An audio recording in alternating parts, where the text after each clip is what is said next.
Well, some years ago, it was getting towards Christmas, and I happened to read in the local paper that there was a sale of work, plants and different things, and I thought, wonderful, I can go along and buy some presents for my family.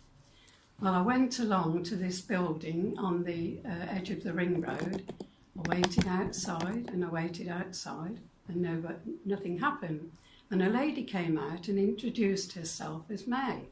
She said, "Why have you come?" I said, "I've come for a sale." "Well, I know nothing about it, but do come in and have a cup of coffee." So I went inside and she said, "You won't be able to speak to anyone." Some were signing in the air and some were sitting down talking to me on their hands. So I got quite intrigued. It almost looked as if I was at the horse racing to begin with. Anyway, I was very curious about this, so I went along for several weeks, and in the end I decided to take the first exam for BSL, but I found it quite difficult. Then one particular morning, May looked rather serious and came up to me and said, "I'm very worried." She said, "My brother's had a stroke and I've got to sell up and move to Manchester, but I've got nobody at all to look after my two ladies." She said, "Would you please consider taking the exam and taking over from me?" So I hesitated for a minute and I said yes. And she said, "Oh, thank goodness for that." She said, "I think God sent you to us." Well, I was going a few weeks and then we went on an outing. And May said, "You look after Phyllis and you look after Betty and I'll look after Phyllis." So May said, "Will you tell Betty what you can see?"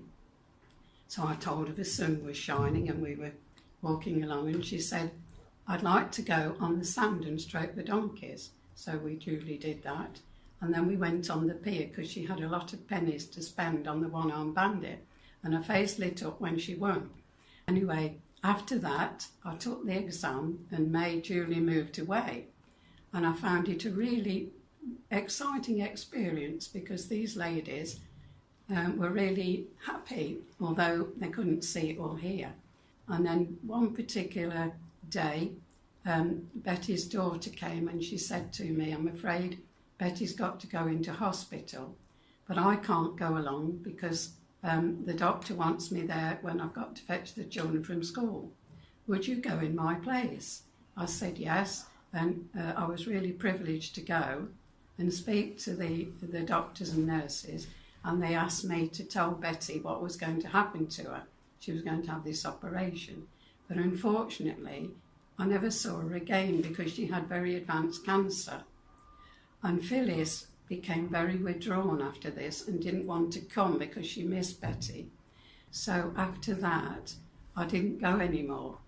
But one day when I was on holiday, we stopped at an outlet for some drinks.